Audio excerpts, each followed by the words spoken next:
Good evening, I'm Adrienne Arsenault. Andrew is away. Ontario makes a bold promise on vaccinations. So is 8.5 million jabbed by July realistic? My God, we've got to get faster at this. Plus a surprise request from the head of the COVID-19 task force on the two-shot Moderna vaccine. Why wouldn't we at least consider making it a one-shot vaccine? The experts weigh in on that. The Ontario Finance Minister's out-of-country getaway in defiance of his own government's advice. It sends the wrong message, and the minister should be held accountable. How Quebec wants to crack down on returning travelers. The situation is critical. And what one community did to help a beloved employee at their local Tim Hortons. He literally changes lives every single morning. This is The National. With Christmas in the rear-view mirror, the country's largest province is coming to grips with the fact that the virus doesn't go on holidays. Tonight, the retired general leading Ontario's vaccine rollout has taken fire and is now marching forwards, openly considering a pretty controversial tactic. The virus, meanwhile, has not missed a beat. Ontario has reported yet another record of COVID-19 infections, 2,553 today. Case numbers have jumped around a lot over the holidays, so it's worth looking at the trend in the 7-day moving average. By that measure, case rates are pretty flat, even declining a bit. That's not surprising. In Ontario, across the country for that matter, there's been a holiday lull in testing. That could change, along with case rates in the new year. There's also been a lull in vaccinations, with clinics closed over Christmas. The head of Ontario's vaccine task force admits that was a mistake. Now, as Sarah Levitt explains, he's on the offensive with an ambitious plan and a controversial request. So we'll do it as fast as we can.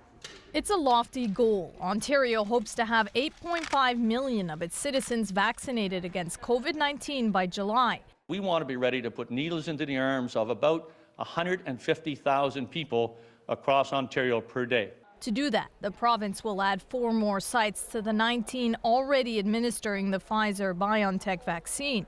And tomorrow, the Moderna one is set to be delivered. We'll take delivery at 4 sites around the province in southern Ontario, in those hot zones, in the gray zones, in the lockdown zones where COVID-19 is ravaging the population. By week's end, the plan is for some long-term care residents to be vaccinated. Up till now, the rollout has only reached healthcare workers, and it's been slow so far. Of the 90,000 doses of the Pfizer vaccine it has, 17,900 doses have been administered. It feels like we're stretched to the breaking point. Dr. Nadia Alam sees the dire need for the vaccine by the day, with ICU beds for her patients already scarce. And the slow start with the closure of vaccination sites over Christmas has some in her field worried. The reality is that our healthcare system is so siloed and so fragmented. Putting into action a mass vaccination program is proving to be challenging. Hillier is calling on Health Canada to look into the possibility of giving 1 dose of the Moderna vaccine instead of 2 to spread limited doses to a wider population faster, something Health Canada says it won't consider, at least for now. We're in a vaccine strategy that has literally existed for 3 weeks. So, there is exploration. Follow-up shots are due in a month, but the virus won't wait. The province has already stopped reserving second doses, focused on getting the vaccine to as many people as possible. Sarah Levitt, CBC News, Toronto. Epidemiologist Rewat Deonandan joins us now. So Rewat, we just heard in Sarah's story that Hillier is floating the idea of giving 1 dose of the Moderna vaccine, and we know Moderna requires 2. So is there any data from the clinical trials to support just 1? The trial says that about 14 days after the first dose, the vaccine efficacy is about 92%, which is pretty high. And 28 days after that first dose, you get your second dose, after which the vaccine efficacy goes up to 94%. And that lasts for several months at least, whereas the immunity from the first dose lasts at least 28 days. So that's the problem here. It's tantalizing, it's tempting to think you can get away with just 1 dose, but the problem is the trial was not designed to measure the length of immunity for that first dose. Okay, so we have to presume Hillier and the medical teams know that medical research. So why suggest giving just one? What would be the pros and cons with that? The big pro, of course, is that you get more doses into more arms faster. So if you want to get to that magical 70% of the population being immune, which we think might be herd immunity, to get there by, say, July, you need to inoculate about 1 million people per week in Canada. It's easier to do that if you only have to give people 1 dose rather than 2 doses. The big con, of course, is that we don't know how long immunity for 1 dose lasts, or indeed which subpopulations could best benefit from 1 dose. We also don't know if you can get away with waiting many months until a second dose. So there are too many unknowns here. Okay, fair enough. Rewa Dionandan, thank you. Thank you. While most in the province followed guidelines, hunkered down for the holidays at home, Ontario Finance Minister Rod Phillips confirmed tonight he's been on a Caribbean island for most of the month, something he now says in a statement that he deeply regrets. Megan Fitzpatrick has that story. And I want to thank each and every one of you for what we are doing to protect our most vulnerable while we celebrate this very, very special but challenging holiday season. Ontario Finance Minister Rod Phillips posted this on Christmas Eve, but it turns out by then he was long gone. His office confirmed Phillips left the country on December 13th. Now Phillips is admitting he's been on the Caribbean island of St. Bart's.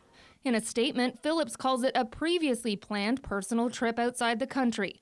He goes on to say had he been aware then of the eventual December 26th province-wide shutdown, we would have canceled the trip. Long before December 26th, the province has been telling people to stay home as much as possible, a message Ontario Premier Doug Ford reinforced while Phillips was away. Every time you take a trip, it puts people in jeopardy. On December 15th, while Phillips was abroad, he tweeted photos of himself visiting local businesses, though it was clear they were taken days earlier. Days later, another tweet celebrated Maple Syrup Day by announcing Phillips had picked some up at a local business. Constituents in his riding aren't pleased. These people are telling people to lock down, but they themselves do not follow their own rules. It's not fair. Why is it not fair? Because everybody else is doing what they're supposed to do. It's part of the community. Opposition parties have been quick to channel public anger. It sends the wrong message, and the minister should be held accountable. And I think that the premier has a responsibility in figuring out what that looks like. In a statement today, the premier said he was extremely disappointed in Minister Phillips, that Phillips's travel is completely unacceptable, and he's needed back in the country immediately. When Phillips does return, he and his government will face tough questions about how he actually spent his holidays. Megan Fitzpatrick, CBC News, Toronto. And a member of Quebec's National Assembly is also taking heat for his holiday travel, despite repeated federal and provincial calls for Canadians to stay home.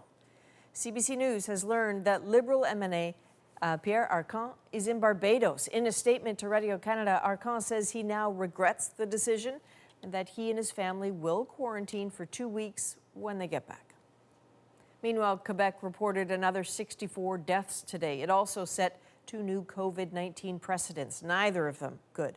After recording more than 2,000 daily cases for well over a week, a new one-day record, 2,381 COVID-19 infections. Among them, Quebec's first detected instance of the UK variant. And with holiday travelers now returning, officials are desperate to avoid a new surge. Jayla Bernstein looks at that tonight. In Montreal, holiday travelers return refreshed from the south, despite the government warning them to stay home. Nous ont testés à l'aéroport. This woman spent the holidays at an all-inclusive resort. She says she had to pass a COVID test when she arrived in Cuba. The federal government discourages Canadians from non-essential travel, but has not banned it, and so flights continue. Some 3,000 travelers are expected to arrive in Quebec as of tomorrow. This man says he wouldn't personally stay at a resort, but he felt safe at his vacation home in Florida. In Toronto, some brushed away concerns about risk. We live in a free country.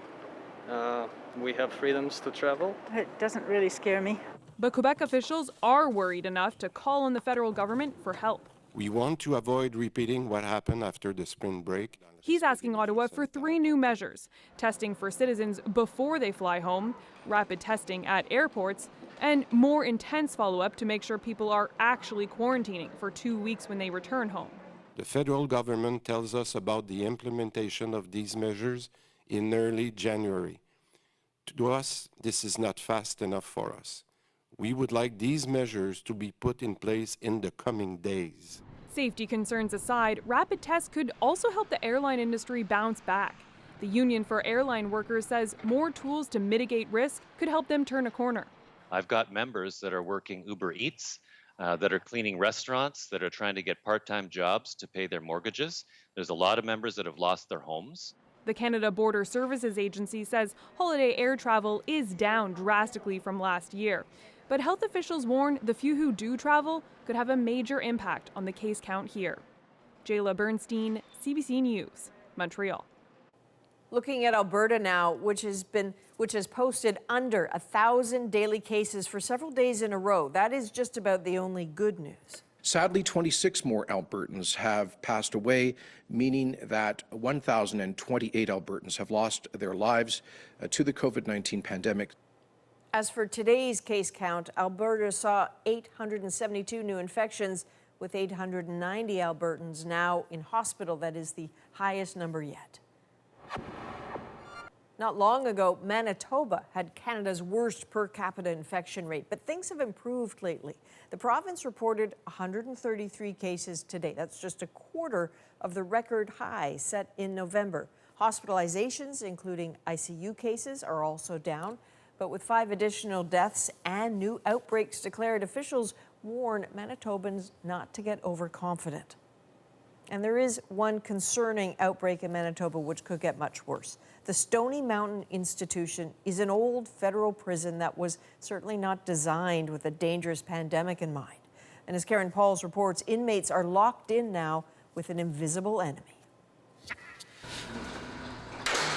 Inside this 140-year-old prison, the cells don't have doors, ventilation is poor, and it's hard to isolate infected inmates. This is human beings in a closed environment, and they're sharing everything from a general food source to a general source for their toiletries.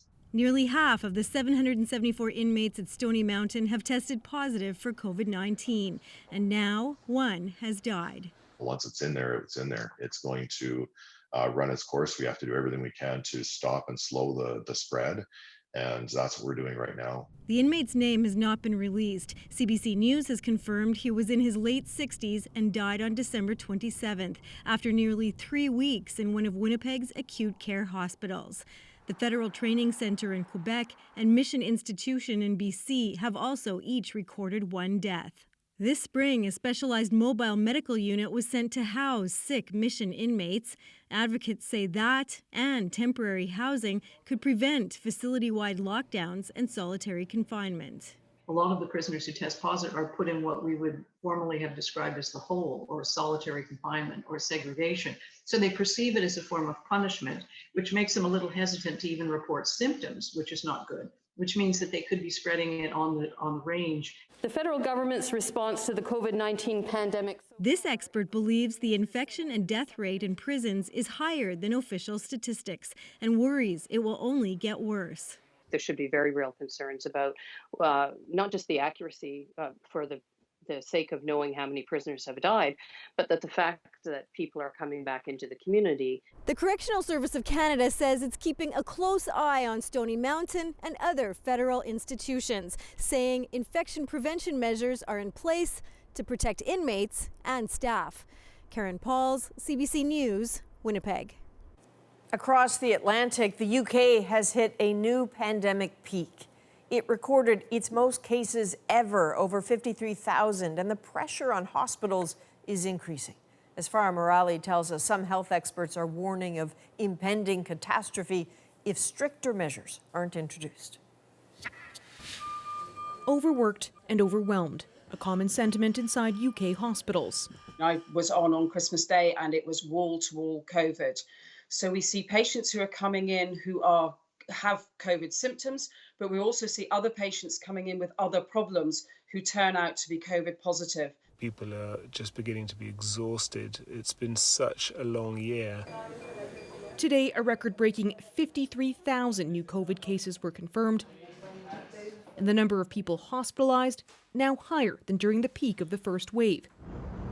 Outside one hospital, there were so many ambulances lined up, some were forced to park illegally. We will continue to do all that we can to keep everyone safe and make sure that everyone is cared for.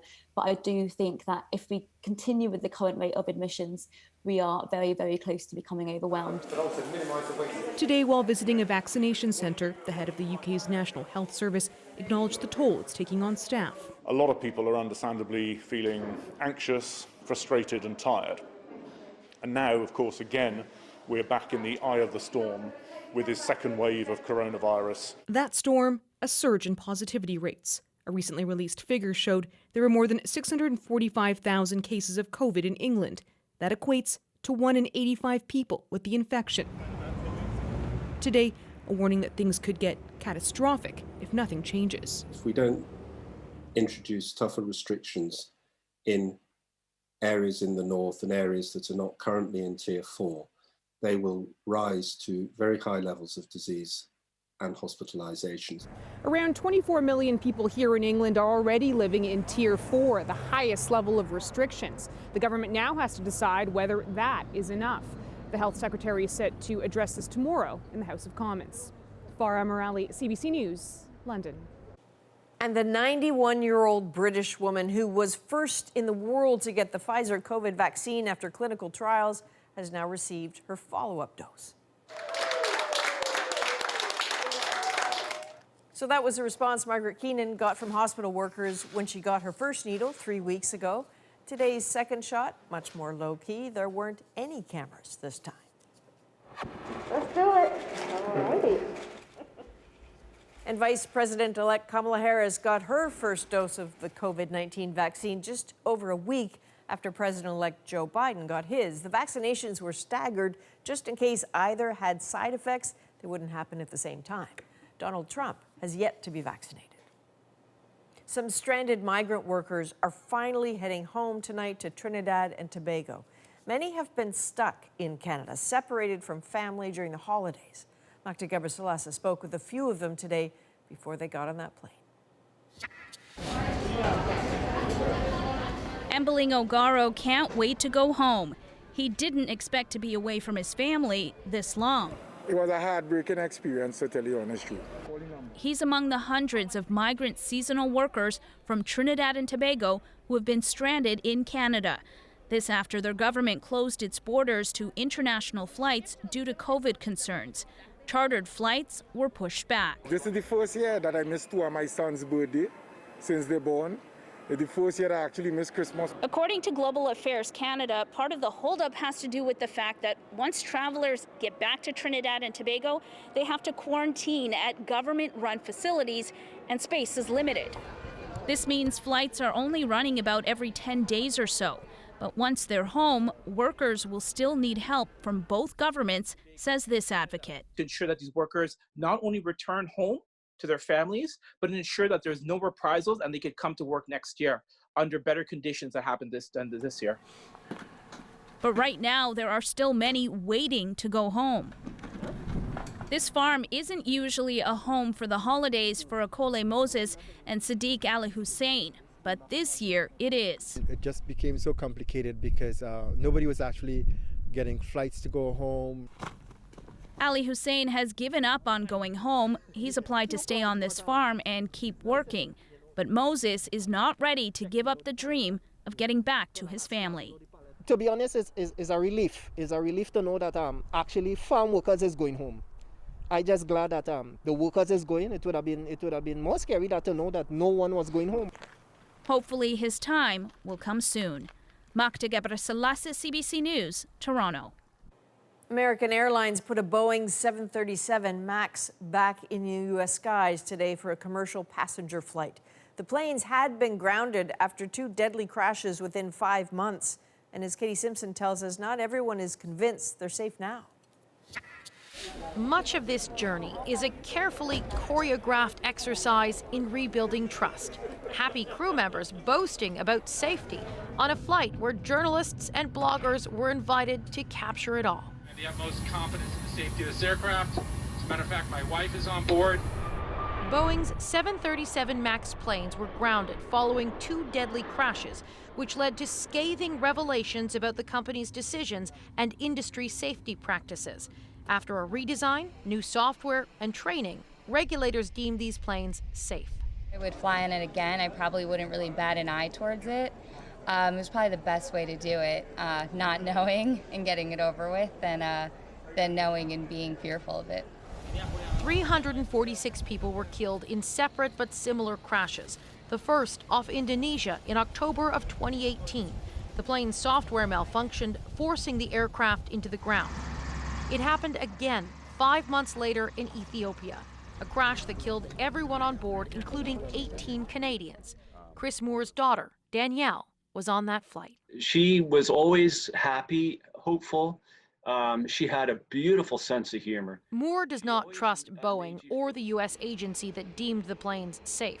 He cites investigations by American lawmakers that found Boeing not only failed in its design of the plane, but embraced a culture of concealment, while the Federal Aviation Administration also failed to do its job. It's not right. It's not fair for the flying public, too, because safety is paramount, and I don't think they take safety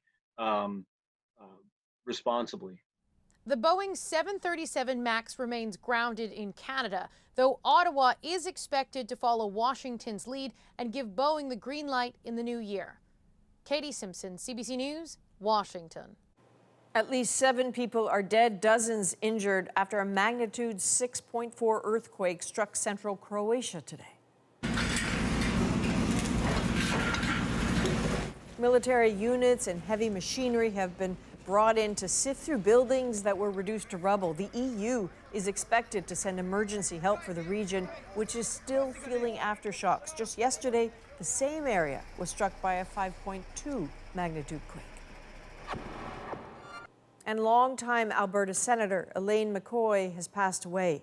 The 74-year-old McCoy was a lawyer and former Alberta cabinet minister. She was appointed to the Senate in 2005. She was the last senator to sit as a progressive conservative before becoming an independent. A Toronto doctor is speaking out after her teenage son's suicide. The way that his concerns, my concerns, were dismissed is what happens on a regular basis to Indigenous peoples in this country. Up next, how she's honoring his legacy and giving back to Indigenous students. Plus, helping out a local drive-through hero. He literally changes lives every single morning. The gift that could now change his life. Woo! And later, we asked, you delivered. Yes, of course, oh my gosh. Celebrating more of your good moments of 2020. We're back in 2.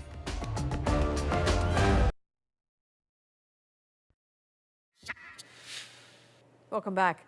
This holiday season, a Toronto doctor is keeping the memory of her teenage son alive by giving back.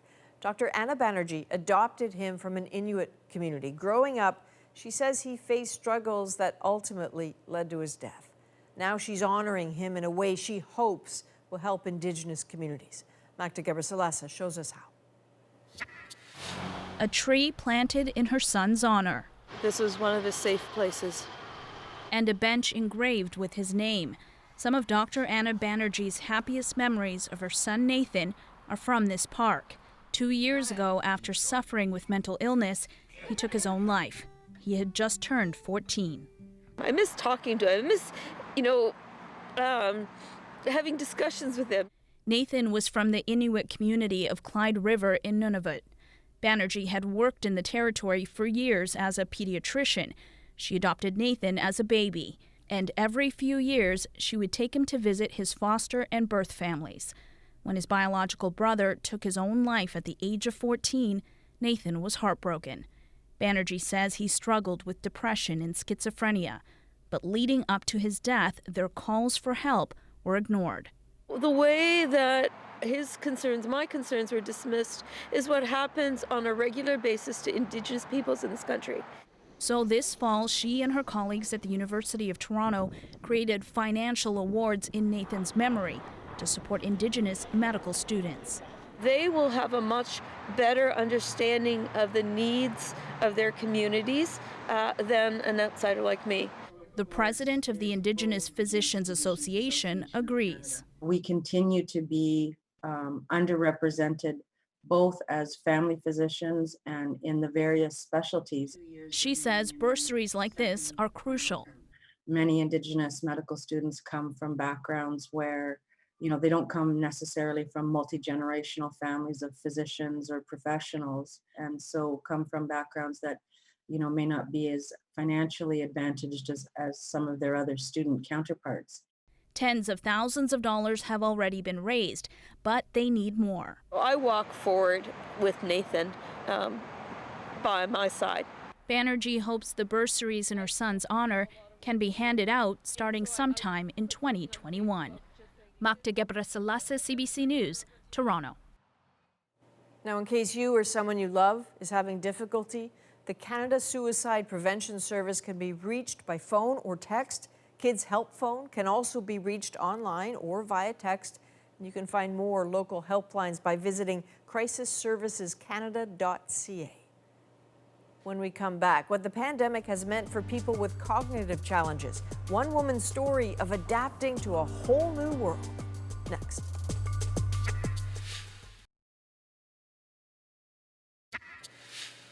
Welcome back. The pandemic has created some new difficulties for many people, especially those with cognitive challenges.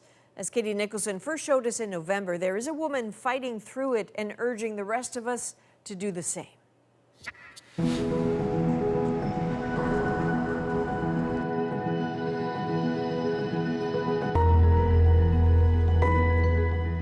It was already hard enough for Kate Buziak to navigate through the world.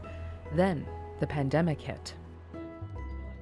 It felt initially like a big lump fell on top of me. Oh my God, will I remember this, will I remember this, will I remember this? Then I just said, okay, take one step at a time. Kate's been taking it one step at a time for years. An acute heart attack in 1994 left her with significant brain injuries. It affected her mobility and her memory, and that's made it tough to learn how to keep safe in the time of COVID. Some people with brain injuries, it's not easy. It's to learn a new mindset, and that's not easy. Despite that, Kate has managed to do it. I'd have to tell myself, okay, 6 feet apart, 6 feet apart, 6 feet apart. After a while, you know, 6 feet apart, 6 feet apart, but it's not easy. Why is it important to you to follow these rules? Because I don't want to die. Simple as that. Mm-hmm. So people with cognitive challenges have difficulties with memory. So anything that's introduced, it's new to them, takes a lot of repetition. Heather McKay is a nurse who oversees CODA Health. There are 4 facilities in Toronto where Kate and others with brain injuries live. Some were able to get it right away, and others it was a lot more reminders. I think that because we had signs up and we had little sessions that we would educate them, and plus they all have a primary worker. In Kate's case, that's Laverne Blair. It's a constant reminder. I think it's better now, but at the beginning, it was hard for some of them to comprehend that you need to wear a mask. Constant reminders and constant worry. Knowing that the clients would get out into the community and dealing with other people was worrisome, and how would they adapt to what's out there? I mean, when you're inside, you can be a bit more protective, but when you're out there, you're exposed to different elements in the environment. Inside, the reminders aren't just verbal, they're visual. Common areas are taped out, signs are everywhere, and for Kate, who does well with visual cues, an extra effort to make sure she doesn't forget to wear a mask. I have the mask on 100% of my apartment door, so I can't forget them.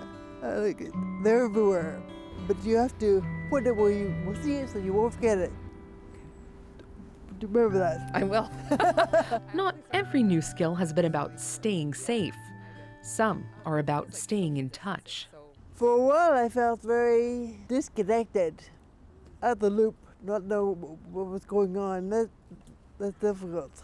Well, the last meeting ID you got was for another meeting, so now you need a new number. Your cousin Nancy's going to call you, so we're doing the Zoom camera. Learning Zoom to talk to her cousin Nancy. There you are. You are nothing if you are not adaptable. I love the adaptability that my cousin Kate has shown through this is remarkable. Against all odds, learning Zoom, accepting what is, and moving forward she is inherently positive and mentally strong. Thank you. So much to have mastered in such a short time, but it's been a success. So far, there have been no cases of COVID at Coda Health, and she's formed some pretty strong opinions on masks. What's it like for you when you see people who are going out and not wearing a mask? I would say, get a mask on, need it. Seriously, it's not rocket science. Katie Nicholson, CBC News, Toronto. Still ahead, celebrating 15 years of marriage equality in Canada. I can't imagine what it was like 15, 16 years ago fighting for this. 3 couples reflect on the meaning of it then and now. And later, blurring the lines between what's real and what or who is fake. Why computer-generated personas are gaining views online.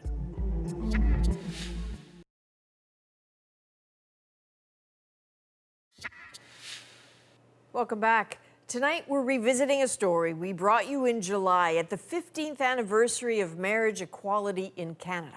3 couples share their stories of coming together and what this means to them.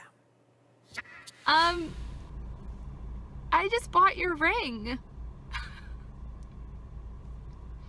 What the I hadn't expected to get emotional while I was filming it, but I think, at least at that moment, thought I would be proposing to her. I didn't know that she was going to propose to me just a couple weeks later. Angela proposed to me in New York City in 2018. By the time we get married in October, it'll be pretty much 2 years to the weekend.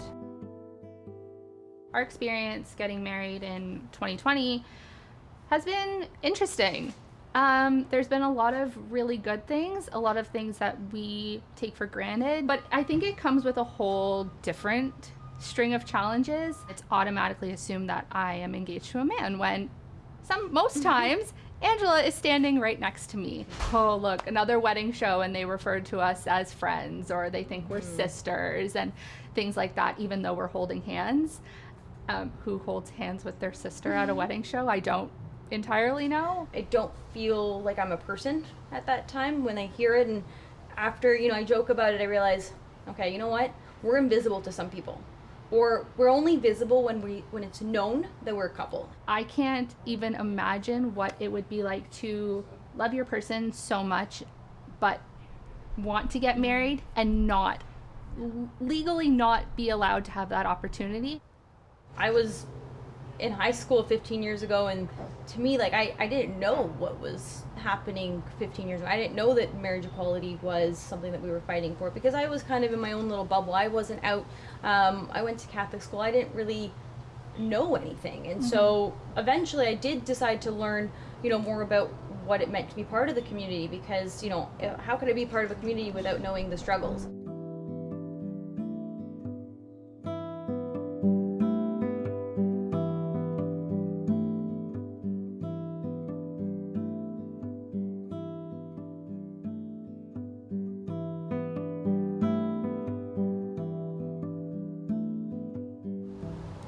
Hi Rachel. Hi Angela. I'm Maurice. And I'm Tom. Hello, Angela and Rachel. I'm Kristen Wong Tam, and this is my wife, Mara Khan. We've been married for 9 years. Really? We met at an LGBT conference in Sao Paulo, Brazil, where I was talking about my work challenging homophobia in the Caribbean. And of course, our initial interest in each other was purely professional. But then we quickly realized, well, there was a little bit more than that. We had to get married in Canada because Jamaica bans same-sex unions. And I went back to Jamaica after a wedding to wait for the filing process to be complete. But a Jamaican newspaper got a hold of our wedding photo. And we had to get him out quickly because there were numerous death threats. In 2016, we got married, and we were definitely not the marrying kind. Even on our first date, Kristen said, "I'm not really interested in marriage or having kids." Lots has changed in 4 years. But for me, it was a big deal because I had family members who told me that I shouldn't get married, and people in my community that told me I shouldn't get married. And as a queer Muslim woman, taking up that space and thanking the people that fought for me the right to do that was really important. The marriage equality fight in Canada goes back decades. Separate but equal is not equal. Of course, Canada legalized same-sex marriage in 2005, and that was critical. I believe that marriage equality helps people to see us not just as walking sex acts, but also as people who want to have families. Just very recently, we've had another milestone, if you will, in the Canadian Armed Forces, and I'm sure in other government agencies. Fertility treatment was only provided to heterosexual couples. Yeah, and that was recently changed. So we're very, very happy because we're planning to start our own family. We know that in Canada and across the world that people fought for our right to exist as human beings, to not be killed, and we have to keep fighting as a community, that fight isn't over. Yeah, and Farah is absolutely right. I mean, homophobia and transphobia, while it continues to exist in the world, we cannot ease up. And there are so many brothers and sisters around the globe that don't have the freedoms that we have here. So we want to send you this message of love and solidarity. We want you to take care of yourselves and each other, of course. And let's always remember community. Let's always remember this love. Congratulations. So, best of luck. Like, here I am. I'm, about to get married in a couple months. I can't imagine what it was like 15, 16 years ago fighting for this. Both couples, fought and continue to fight. And, of course, they've experienced a lot more than we have. And, they can see the good that's coming out of it now, but they also saw, I guess, the bad parts. And I just say a big thank you to both of them for stepping up and for being those people that we can look up to and say, that's what I want. The part about, fertility treatments, the fact that they've been waiting this long to be able to start their family and only just now able to celebrate it, whereas that's always been an option for us. That struck a chord with me. Yeah. Farah looks like me, like she is feminine but she's married to a woman, and that's not something that I see a lot. So it's nice to look at her and feel connected and see that representation as a feminine gay woman. When I think of getting married, I'm getting married and I'm going to have a wedding. And it's our wedding. It's not our same-sex wedding. Come to our marriage equality celebration. No, it's just come to our wedding. Mm-hmm. We just want to have a wedding, and we don't want rainbows everywhere. And for some same-sex couples, that's great if they want rainbows and they want to celebrate that. But that's just not us, and it doesn't make our wedding any less gay because I'm still going to be marrying Angela at the end of it. And Angela and Rachel were able to have their COVID-safe wedding on Thanksgiving weekend. On behalf of the team here at the National, congratulations, you two. And after the break, what happens when social media influencers turn virtual? I'm going to tell you a story that's super embarrassing. It made me sad for a minute. The latest digital trend that could be here to stay. But first, as part of our Take That 2020 project, we have asked you to share some moments worth celebrating after a year that's been such a strain. Well, tonight, love wins, and a young couple embarks on new beginnings. I'm Chloe Pasternak, and this is Adam Trappett, and our 2020 bright spot is that we got engaged. Yes, of course, oh my gosh. Being able to surprise someone from home, as well as include my parents, keeping in mind COVID and making sure everyone was safe, pose challenges, but between Chloe's dad and my dad, they did a great job of being able to surprise the women of the family. And as you can see behind us, we still have our decorations out from the amazing Zoom that our parents planned for us. So they went to all the extremes. They dropped off mini gift bags to all of our family and friends so that we were all able to pop a bottle of champagne to celebrate our engagement. It's definitely been a tough year for a lot of people, which is why we feel so incredibly fortunate and very happy to be able to celebrate this moment together.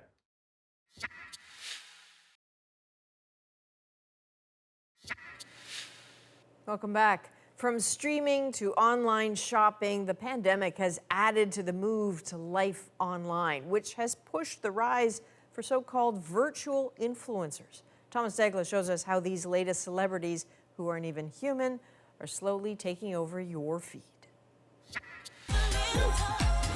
This smartphone ad sure blurs the line between reality and fantasy. Look closely. That's Michaela.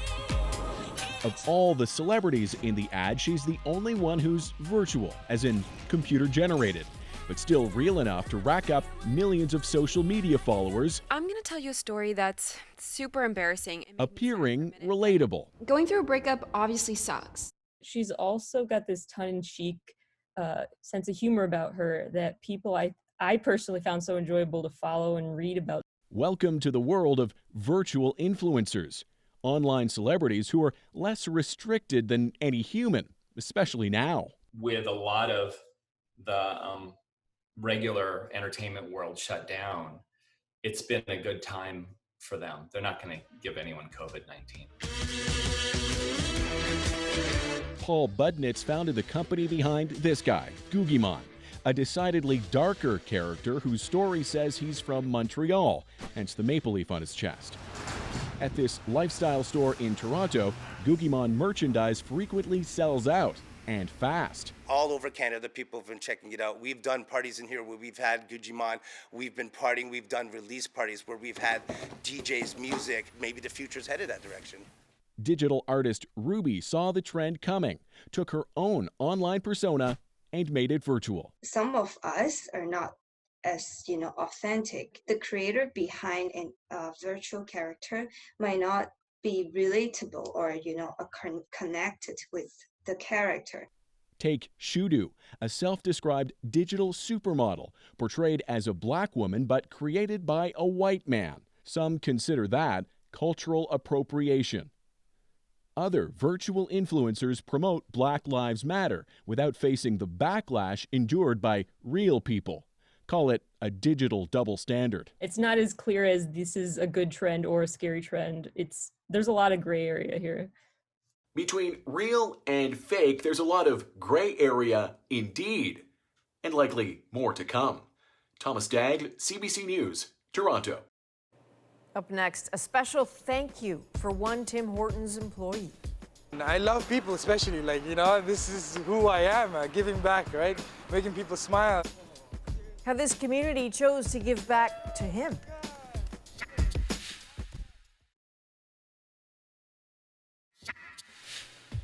A group of Tim Hortons customers in Vaughan, Ontario have grown very accustomed to seeing this face. This is Vishnu Gopinatholingam, their favorite cashier who greets everyone like family and just radiates positivity. So after learning that Vishnu had to drop out of York University, where he was studying IT for financial reasons, all these customers, strangers, decided to surprise him with a GoFundMe to get him back into school. Now that GoFundMe has raised over $7,000. His reaction is our moment. We want you to open this up, and this is from just some of these people and hundreds of other people from all over the community. Seriously. My brother.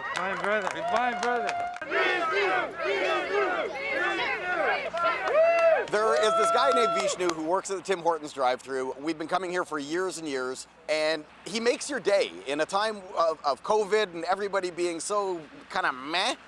This guy, he fist bumps you, he gives you weather reports. Everybody in the community thinks they're special, and he only does it with them, and it turns out he's doing it with everybody. And I actually thought that he thought I was the most special customer. I just thought that he was waiting his entire shift just to see me.